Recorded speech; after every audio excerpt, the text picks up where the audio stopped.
sebelum menyampaikan firman Tuhan, saya ingin menyampaikan ucapan selamat Hari Raya Tahun Baru Chinese Year.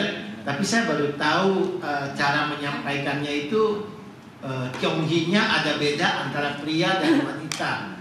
Kalau pria itu tangan kanan digenggam, lalu tangan ini di depan gini, lalu bilang Kyonghi begitu ya. Kalau wanita tangan kiri begini, tangan kanan di depannya, nggak usah digenggam karena wanita nggak boleh berantem. Jadi cukup begini saja lalu begini. Ya, mari kita bangkit berdiri, pria dan wanita kita saling Kyonghi dulu sambil mengucapkan Kyonghi ya. Tangan digenggam, Kyonghi, Kyonghi, Kyonghi. Ampau nali. Silakan duduk. Yang kedua, saya sebelum menyampaikan firman Tuhan ingin memberikan presentasi mengenai pelayanan sebagai bentuk pertanggungjawaban sekaligus ucapan syukur kepada jemaat Grace of God Indonesian Church yang sudah mendukung pelayanan saya bersama dengan rekan-rekan di Yayasan Bahtera Indonesia Cerah, disingkat dalam bahasa Inggris Beach atau pantai. Ini pelayanan kami yang sudah kami lakukan yayasan ini sejak tahun 2015. Kami tahun ini Februari merayakan HUT yang ke-9. Dan sekarang sekurang lebih 3 menit saya akan sudah menyiapkan penayangan. Silakan ditampilkan Pak Herman dan Pak Sugi. Yayasan Bahtera Indonesia Cerah atau Beach adalah yayasan misi yang didirikan pada tahun 2015. Setiap anggota badan pengurus yang berasal dari berbagai denominasi gereja berkomitmen untuk pelayanan misi ini. Beach komitmen untuk memuridkan dan memberdayakan masyarakat kepulauan Kristen di Indonesia. Sejak tahun 2016, Beach melayani di Kepulauan Talaut, tepatnya di Desa Maririk, Pulau Karakelang. Inilah pelayanan perdana Beach bagi anak-anak dan remaja. Pasutri utusan Beach ini mulai menetap di Desa Maririk pada tahun 2021. Pada tahun 2022, Yayasan Beach resmi berdomisili di Desa Maririk.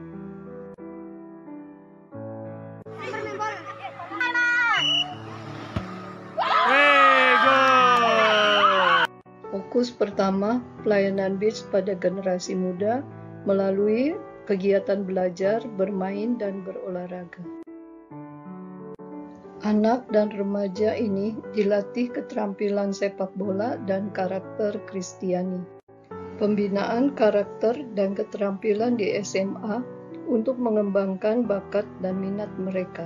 Hasil pembinaan tahun 2019 sampai 2022, 3 alumni SMA Esang diterima di Universitas Kristen di Manado, Karawaci, dan Jakarta. Tahun 2024 ini ada 6 murid kelas 12 belajar tambahan math secara online dipandu Mitra Beach di Amerika. Fokus kedua pelayanan Beach.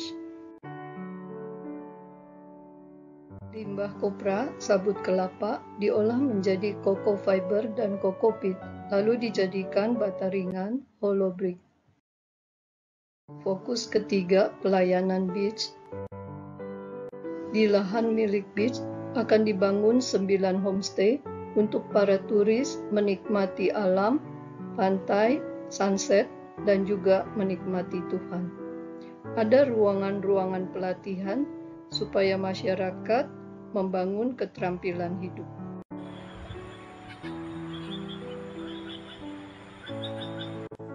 Pada kesempatan ini kami mengucapkan syukur dan terima kasih kepada Bapak Pendeta Haryanto dan seluruh majelis GGIC KMC di Sydney untuk perhatian dan dukungan dana yang telah berlangsung sejak bulan Mei 2023. kepada Yayasan Beach. Dukungan ini sangat berarti bagi pelayanan di Desa Marir, dan kami berharap agar kerjasama ini dapat terus berlanjut sehingga dapat mewujudkan amanat agung Tuhan Yesus untuk menjadikan semua bangsa muridnya. Di ulang tahun Beach yang ke-9, kami berdoa kiranya Tuhan memberkati Yayasan Beach dan GGIC KMC di Sydney sebagai mitra Beach, sehingga dapat terus berkarya bagi kemuliaan nama Tuhan Yesus. Shalom. Makasih Nambo-Nambo, Bapak Ibu sekalian sudah mensupport kami. Shalom.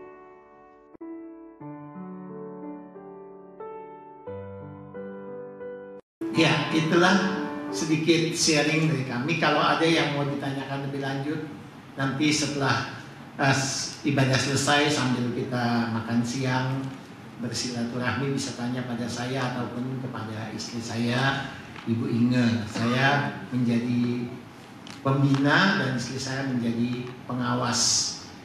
Kami bekerjasama di Desa Maririk yang menurut catatan Indonesia itu termasuk daerah 3T, terpencil, terabaikan, terlupakan, saya bisa tambah banyak lagi, terkebelakang, tertinggal. Nah ini Rocky mungkin lebih tahu ya, ini Rocky dari sana tapi dia ada di sini ya, tahu ya bagaimana susahnya di daerah Indonesia Tengah dan Timur. Baik Bapak Ibu sekalian, hari ini saya juga bersyukur diberi kesempatan untuk boleh menyampaikan firman Tuhan. Harusnya minggu lalu, tapi karena saya sakit jadi baru kita switch, tukar baru minggu ini. Dan tema atau topik yang disampaikan kepada saya oleh Pak Haryanto adalah bahaya kesombongan, the danger of boasting. Dan saya memilih ayat dari Yeremia pasal yang ke-9, ayatnya yang ke-23 dan 24. Saya akan bacakan sekali lagi dalam bahasa Inggris ya, ayat Jeremiah 9 verse 23 and 24. Thus says the Lord, let not the wise man boast in his wisdom, let not the mighty man boast in his might, let not the rich man boast in his riches, but let him who boasts boast in this, that he understands and he knows me, that I am the Lord who practices steadfast love, justice, and righteousness in the earth. Itu ayat yang saya jadikan sebagai nats untuk membahas tema bahaya kesombongan atau the danger of boasting. Dan kalau kita lihat dari Yeremia ayat 9 pasal 9 ayat 23 ini ada 3 hal yang berkaitan dengan boasting atau kesombongan. Yang pertama adalah wisdom, bijaksana, yang berkaitan dengan intelektual atau ilmu pengetahuan, knowledge dan pendidikan. Dan biasanya orang yang disebut intelek bukan karena berpakaian jubah atau berpakaian jas, tapi karena degree-nya atau gelarnya banyak. Profesor, doktor, insinyur, MM dan sebagainya. Saya punya gelar lumayan banyak. Dokter, STH, MA, sebetulnya ada MBA juga, tapi karena ijazahnya nggak bisa saya tebus, jadi saya nggak pakai. Istri saya ditanya, lu nggak minder? Gelar suami lu panjang banget. Dia bilang enggak. Kalau dia mati, gua lebih panjang gelarnya. Nyonya janda.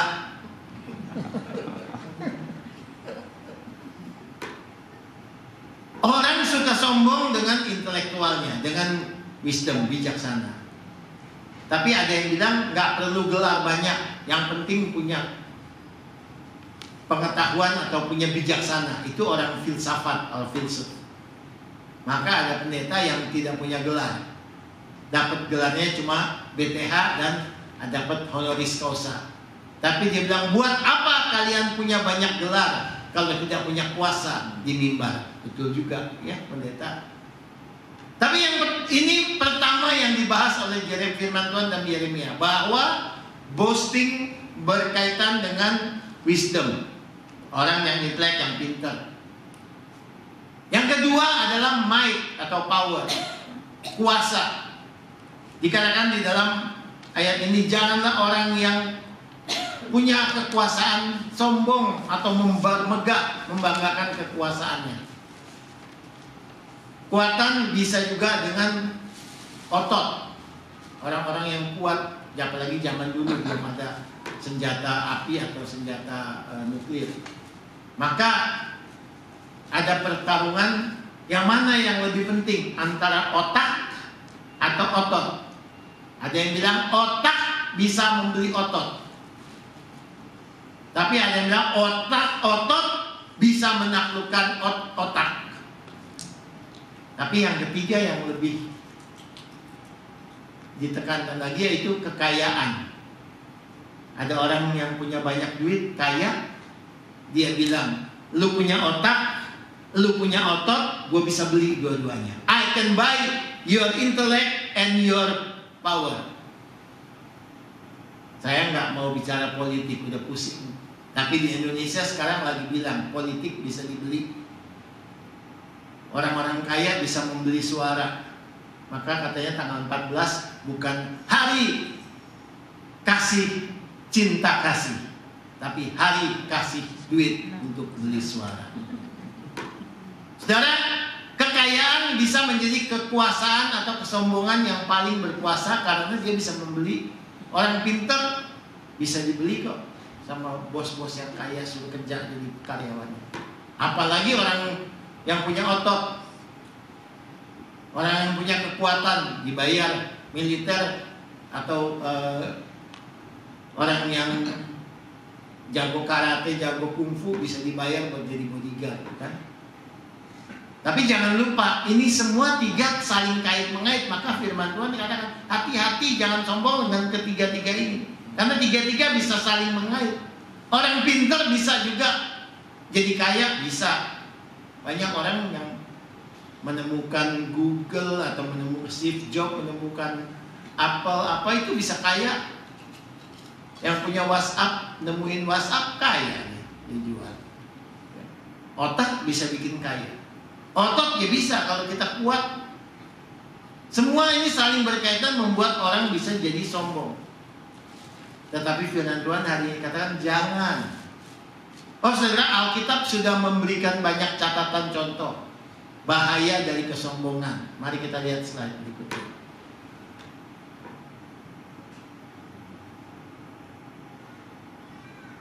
Alkitab berikan kata warning, janganlah. Kalau kita lihat, jangan artinya hindari, jagalah, hati-hati.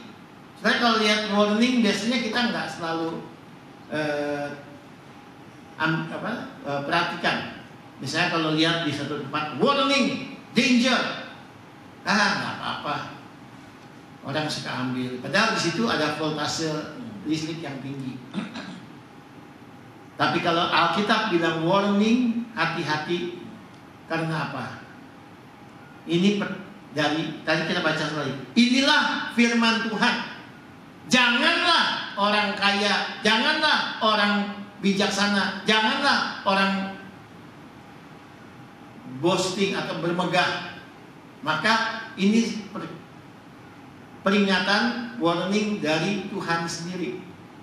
Sekaligus kalau kita lihat ayat yang kedua, yang ke-24 itu merupakan instruction atau suatu instruksi bagaimana untuk hidup secara rendah hati dan bagaimana bisa memahami dan mengerti firman Tuhan untuk secara khusus menghindari jadi orang yang sombong supaya tidak dihukum oleh Tuhan.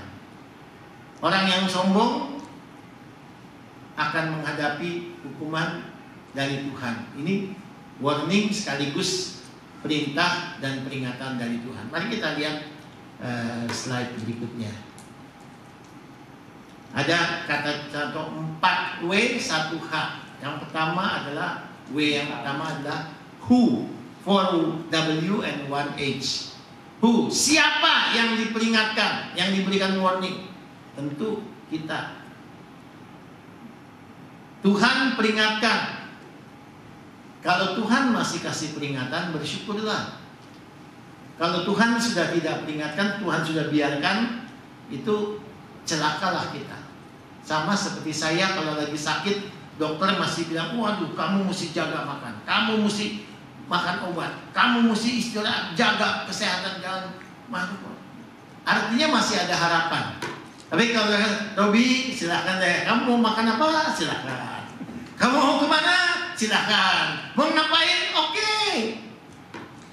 Saya justru jadi akan bilang, wah silakan, udah game over ya bentar lagi.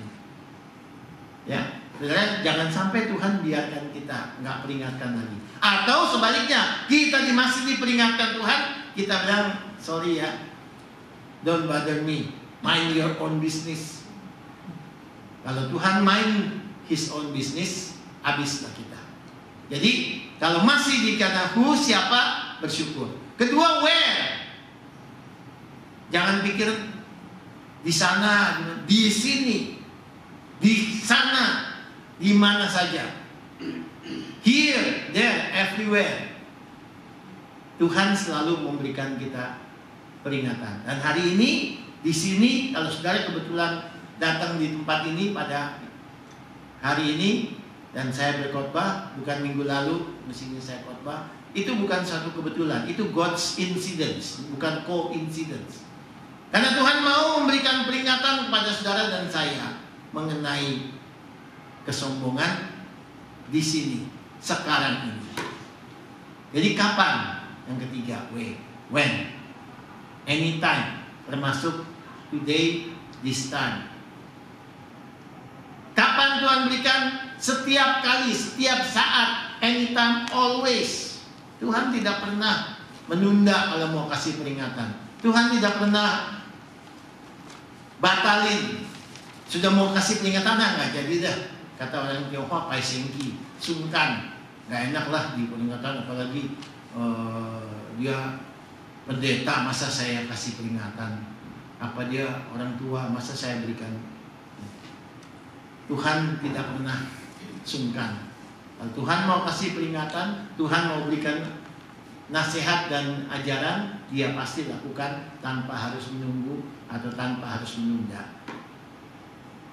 Setiap saat dan setiap kali firman-Nya berbicara, saudara harusnya mendengar. Yang kelima, yang keempat adalah apa? Apa yang Tuhan peringatkan? Tadi sudah kita baca 3 hal berkaitan dengan bijaksana atau intelek, berkaitan dengan kuasa, power, might, berkaitan dengan harta kekayaan yang dititipkan atau diberikan kepada saudara, termasuk juga waktu yang Tuhan berikan untuk kita menjalani kehidupan. Semua ini harus kita jadikan sebagai pertanggungjawaban.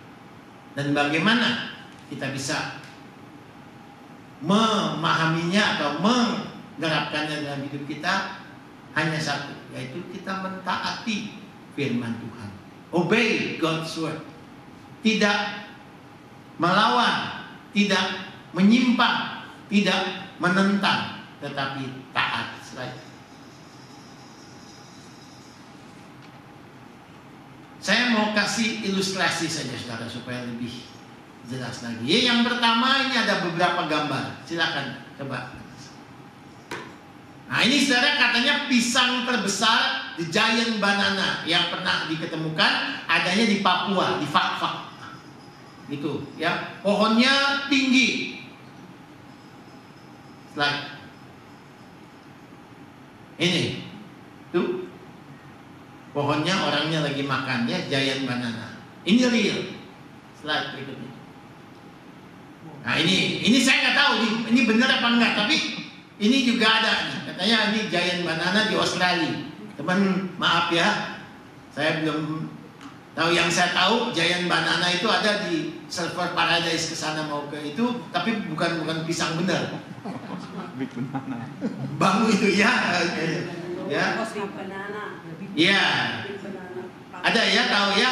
Tapi itu bukan pisang beneran ya. Dia suruh masuk, udah bayar, masuk lihat kebun pisang. Ya, ngeliat bayar begini, gua nyesel saya masuk di kebun pisang yang di itu ya. Di Queensland itu ya. Nah ini slide berikutnya. Nah Nah, ini kelapa terbesar yang pernah diketemukan. Ini di Hawaii. Ya, lihat aja, lebih besar dari kepalanya si orang yang pegang itu kan. Gede ya, ini benar. Slide berikutnya. Nah, ini kuali wok, the biggest wok yang pernah ada di dunia ini. Ya, yang ini sih ada di Eropa sana, ya. Slide, bukan di Cina. Cina bikin kecil-kecil, ya. Ini gede, ya. Oke. Balik lagi, bukan, balik lagi. Saya mau cerita terus. Ya, the story of giant banana and coconut tree with giant wok. Ini ada cerita. Ada temen 3 orang ketemu. 3 orang sahabat, three friends ketemu. Yang satu bilang, wah, saya baru tanam pohon pisang. Besarnya, waduh, mau dipeluk aja batangnya enggak ini. Tapi yang paling hebat buahnya itu loh. Bukan cuma enak rasanya, gedenya itu loh. Sampai mesti ada 6 orang buat ngangkat itu pisang. Wah, sombong bener ya. 6 people to carry his banana from the giant. Yang sebelah temennya, wah, lu belum apa-apa. Gua baru aja nanam pohon kelapa. Wah, I just have a big coconut tree. Buah kelapanya satu itu yang ngangkat mesti 10 orang. Wah, iya. Kelapa satu, 10 men mesti angkat, gede benar. Dan itu kelapa kalau diperes jadi minyak 1 tangki. Waduh, luar biasa ya minyak kelapa 1 tangki kan. Yang ketiga bilang, nanti dulu, saya punya kuali gedenya 3 kali danau ini. Dan mereka lagi di samping danau. Wah, yang satu pohon pisang sama pohon kelapa bilang, lu jangan ngebohong, jangan sombong, jangan keliwatan, ngebohong keliwatan, jangan bohong lu. Yang pohon itu, iya bohong. Terus dia bilang, lu tahu nggak? Waktu itu yang kuali gua itu kan dipakai buat goreng pisang lu, pakai minyak lu. Nah, sekarang kalau nggak ketawa nggak ngerti. Itu bohong yang cuman, atau sombong yang cuma bohong. Kita bisa ketawa dan memang nggak, mana ada sih itu yang itu. Banyak orang suka sombong yang seperti itu. Ini nggak bahaya seperti bahaya yang kedua yang saya mau tekankan hari ini, yaitu kesombongan di hadapan Tuhan. Yang bisa dilakukan oleh setiap manusia, baik terutama yang kaya, terutama yang punya kuasa, terutama yang punya kepandaian, termasuk di dalamnya hamba Tuhan. Ini yang bahaya karena ini yang Tuhan marah. Dan ini yang bisa Tuhan hukum, dan ini yang bisa mendapatkan sanksi dan hukuman yang berat dari Tuhan. Contoh yang jelas ada di 1 Samuel 17 ayat 4 dan seterusnya. Kita baca aja, tapi sudah tahu slide yang tadi Pak Sugiya. Ini Goliat lawan David. Kita tahu Goliat itu tidak sombong. Memang badannya besar, tinggi. Dia bukan seperti pohon pisang atau pohon kelapa atau kuali tadi. Badannya memang besar, tinggi. Kalau yang digambar yang anime sendiri lebih serem lagi, matanya memancarkan api. Ya, yang gambar komik manga itu. Tapi nggak ada Davidnya sih, cuma Goliatnya aja. Saya mau yang ini, yang ada ini. Badannya tinggi besar. Lihat aja perbandingannya dengan David, dengan Daud. Tapi dengan 1 kali ayunan dari ali-ali itu, pengumban itu yang ada batunya, kepalanya kena dan dia mati. Kenapa Goliat mati? Kenapa Goliat kalah dengan Daud yang kecil? Satu hal, karena dia sombong, jelas. Tapi hanya di balik kesombongan, bahaya kesombongan yang menjadi tema kita. yaitu karena dia sombong dan lupa kepada Tuhan yang memberikan dia kekuatan atau kehebatan. Dan di hadapan Daud yang datang dengan kan Daud bilang, aku datang dengan membawa nama Tuhan. Goliat bilang, anjingkah aku engkau datang bawa tongkat sama batu? Ini bahaya dari kesombongan. Mari balik ke slide yang tadi lagi.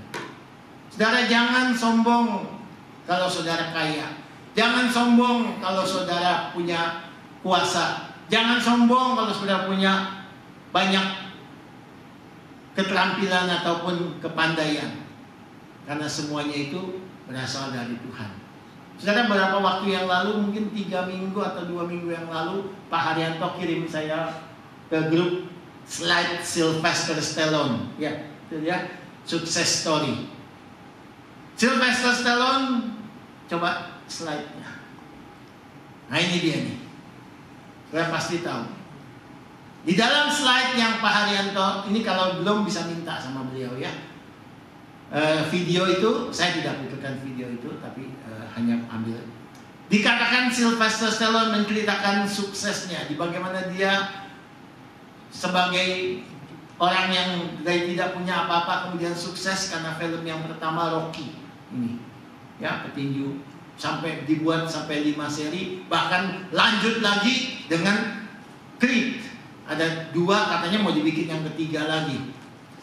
Itu anaknya dari ceritanya itu anaknya dari musuhnya Sylvester Stallone, si Apollo Creed, yang menjadi musuhnya si Rocky di film Rocky. Anaknya bertinju lagi, ya. Produser Hollywood bisa lah panjang-panjangin film, ya. Ntar cucunya juga laku dijual, karena selama masih banyak orang yang mau nonton kayak saudara kan. Tetapi yang menarik dari cerita Sylvester Stallone, khususnya film Rocky ini, adalah Sylvester Stallone itu sukses sampai dia lupa Tuhan. Ya, sebetulnya latar belakang dari keluarga Katolik. Sampai kemudian dia sombong dan merasa dia memang di puncak, tidak ada yang waktu itu mungkin dia paling top di dunia dengan filmnya Rocky, kemudian Rambo yang juga berseri-seri. Dan kemudian dia ditegur oleh Tuhan, anaknya sakit, dan dia kemudian bertobat dan sadar, kemudian tidak lagi menjadi orang yang sombong, meskipun setelah itu dia bikin film lagi masih tetap laku, yaitu yang berseri-seri juga, Expendable. Tapi saudara lihat ceritanya, ya. Baik, ini Sylvester Stallone, kisah nyata, dan masih banyak lagi orang-orang yang kita lihat sombong karena sukses. Jangan sombong karena sukses. Saudara, ini yang ilustrasi yang keempat adalah cerita seorang pendeta yang bernama Romo. Turun lagi. Ya, ini cerita saya sendiri, saudara. Saya juga pernah mengalami merasa cukup sombong dengan pelayanan saya, khususnya waktu saya ditempatkan di Bitung. Di Bitung saya disambut seperti hamba Tuhan, seperti selebriti, hamba Tuhan selebriti. Dibilang hamba Tuhan dari Australia, keluaran Stephen Tong. Wah, Stephen Tong juga punya nama besar kan. Ya, padahal saya bukan dari Stephen Tong, sudah pindah ke Australia lama, melayani di Sydney. Disambut, mau datang ke sini. Tapi ada satu majelis bilang, mana mau Pak Robi datang ke Bitung melayani, dia cuma mau jalan-jalan aja. Lu mana sanggup gaji dia digaji dolar sekian, mana dia mau.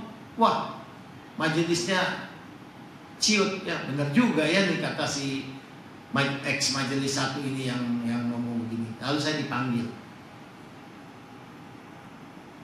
dan ditawarin kontrak oleh ketua majelisnya, kontrak pelayanan sedikit.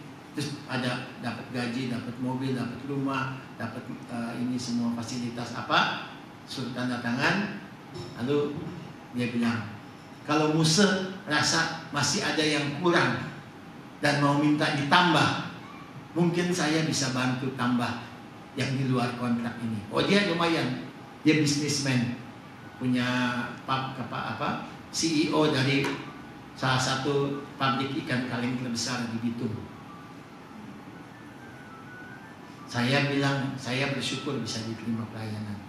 Dan saya mau bukan soal gaji, tapi soal apakah jelas rencana Tuhan. Saya lapor istri saya dulu, lalu balik lagi dengan istri saya, baru terima pelayanan di sana. Dan saya merasa sangat senang pelayanan di sana dan bisa merasa mampu, I can do it all lah gitu. Saya bikin vokal group, saya bikin band, saya bikin paduan suara, saya bikin acara KKR di beberapa tempat, baik di lokal di Pulau Sulawesi maupun ke Pulau Sangir maupun ke Pulau Talaut, dan bisa membangun aula yang sudah 2 tahun terbengkalai. Saya bangun langsung, saya datang langsung, saya bisa mulai lagi bangun. Sekarang sudah hampir selesai. Saya dikontrak 2 tahun pegawai hamba Tuhan tidak tetap. Baru 2 bulan masuk rapat bulan ketiga, sesepuh yang pendiri bilang, Musa Robi nggak usah dijadiin pegawai kontrak, langsung aja kontraknya ditutup, dicabut, langsung jadikan dia pegawai tetap, hamba Tuhan tetap, untuk menggantikan gembala yang sudah pensiun. Artinya saya tidak lagi jadi kontrak 2 tahun, tapi langsung jadi full time dengan segala status dan sebagainya. Oh, sebenarnya kalau jadi hamba Tuhan di daerah seperti Rocky itu lumayan ditakutin, dianggap sebagai orang yang berkuasa dan punya power. Saya pengalaman di Bitung, saudara. Saya naik mobil dinas, di stop oleh polisi, prit, di tengah jalan polisi berhenti. Begitu saya mau jalan, mobil kan begini, dia stop. Polisi dari sini kan, prit, stop. Saya ke pinggir begini kan. Begitu saya minggir di sini, kelihatan di pinggir mobil saya, kan mobilnya Mitsubishi L300, kelihatan Dinas Gereja Gemin Kristus Bitung. Ada ininya kan. Polisi begitu lihat itu celaka, pendeta rupanya yang gue berhentiin, langsung stop. Dia minta ampun, Pak Pendeta minta ampun. Saya tidak tahu ini mobil Bapak Pendeta ini. Ada motor sini, hui, minggir, Pak Pendeta mau lewat sini. Baru takut dia dikutuk di polisi. Wah, maka saudara, saya sombong. Tapi belum setahun saya di Bitung, saya sakit dan harus cuci darah, harus pulang, harus balik ke Australia, dan tidak bisa melayani di sana. Hanya bisa kembali 3 bulan untuk katakan sorry. Saya tidak bisa selesaikan kontrak 2 tahun. Sampai selesai, saya harus kembali dan berobat di sini sampai saat ini. Saya mampu, yes. Saya mau, yes. Tapi saya sombong sehingga Tuhan bilang no. Dan saya harus menerima. Sampai sekarang belum ada pendeta yang gantikan di sana. Sampai sekarang ada beberapa majelis yang masih tanya. Sekarang udah enggak, karena mereka tahu saya udah cuci darah. Waktu tahun lalu habis COVID, Musa masih ada rencana, masih ada beban mau kembali ke Bitung. Saya bilang tidak. Nanti saya bikin susah mereka kalau saya sakit di sana seperti di sini. Itu kesombongan. Mungkin kalau nanti Pak Haryanto khotbah bisa tanya bagaimana kisah sukses dan juga kesombongan beliau. Ya Pak. Slide. Iya kan, boleh lah, lu jangan. Saudara, ayat tadi mengatakan janganlah orang bermegah karena. Tetapi ada ayat 24-nya. Kalau mau bermegah, bermegahlah karena. Artinya Tuhan larang, jangan sombong karena. Tapi kita boleh bermegah atau mau sombong atau mau berbangga boleh. Tetapi ada syaratnya, yaitu ini sebagai bagian akhir. Kalau mau boasting atau mau bermegah, mau sombong, sombonglah di dalam Tuhan. Boasting in the Lord. Yang pertama adalah memuji Tuhan untuk segala pekerjaan atau segala kesempatan atau segala kemungkinan yang Tuhan berikan bagi kita untuk kita kerjakan bagi Dia. Amin. Belum saya tanya amin aja udah amin. Haleluya. Ya. Senang Pak kalau khotbah belum amin dia aminin Pak. Artinya lu cepetan habis, gue udah bosan. Benar tuh. Yang kedua, di dalam 2 Korintus 10 ayat 17 dikatakan, let the one who boast in the Lord. Bukan tidak boleh sombong, bukan tidak boleh bermegah, bukan tidak boleh boasting, tetapi let the one who boast in the Lord. Boleh nggak? Boleh. Berbanggalah, pujilah. Itu kata lain dari boast in the Lord adalah kata memuji Tuhan dan bersyukur karena Tuhan sudah memberikan semuanya. Amin. Seperti kita hari ini, bersyukurlah kita bisa hadir, bersyukurlah kita diberikan tempat yang bagus oleh Tuhan. Saya boleh katakan tempat ini jauh lebih bagus dari banyak gereja di Australia. Betul? Betul. Oh, itu yang suka keliling. Dia gerejanya GKKK, gereja Kristen keliling-keliling kemana aja. Dingin di sini dingin. Di sini full AC, full firman, full guyon, ketawa juga kan, full makan, sebelah, full musik. Tapi kurangnya full seat, ya nggak full, bangku kosong, tobat langkau, ajaklah yang belum. Seperti kata firman Tuhan, as the scripture say, ini versi Korintus versi yang pertama itu American Standard Version. Saya kutip juga versi dari NIV, New International Version. If you want to boast only about Lord. Kalau engkau mau sombong, mau bermegahlah tentang Tuhan. Boleh nggak kan? Wah, Tuhan Yesus saya tidak ada menangnya. Tidak ada kalahnya. Sengaja loh, saya pengen mancing, gue juga tahu, ya kan? Hebat, iya, benar, Tuhan hebat, iya kan? Nggak ada lawannya, nggak ada. Siapa bisa lawan Tuhan Yesus? Siapa yang bisa menembus kecuali Tuhan Yesus? Boleh semua, boleh. Cuma memang harus dengan bijaksana, jangan antangin, ya, atau jangan ngajak berantem. Ada kalimat dari New King James Version juga bagus. If you want to claim credit, claim it for God. Kalau engkau mau ambil kredit, bukan kredit duit ya di bank ya bukannya. Tapi kalau mau merasa ini bagian kredit, claim it for God. Boleh, ini firman Tuhan versi New King. Atau yang saya sekarang juga belajar terus dan saya rasa Pak Haryanto juga belajar. Setiap kali kita selesai melakukan pelayanan, setiap kita sudah menyelesaikan satu tugas pelayanan, pakailah Lukas 17 ayat 10. Ini bagian dari membanggakan atau berbangga atau ini di hadapan Tuhan, yaitu we acknowledge that we are just God's humble servant. Kita mengaku di hadapan Tuhan, Tuhan aku ini adalah hamba-Mu yang simple, yang rendah hati. Aku hanya mengerjakan apa yang patut aku kerjakan sesuai dengan kehendak-Mu dan bersyukur. Amin. Jangan sombong karena wah saya hebat, saya bisa ini. No, Tuhan karena Engkau yang memberikan. Itu kalimatnya. So you also, when you have done everything you were told to do, should say, we are unworthy servant, we have only done our duty. Tuhan, kami ini hanya hamba-Mu yang rendah, kami hanya melakukan apa yang Kau perintahkan. Itu kata perkataan Yesus di Lukas 17 ayat 10. Yang terakhir, ini kata-kata dari Paulus dalam Roma 11 ayat yang ke-36. Segala sesuatu kembalilah kepada kemuliaan kepada Tuhan. To God be the glory. Ada lagunya kan? To God be the glory. Dan for from Him and through Him and for him are all the things, to him be the glory forever. Amen.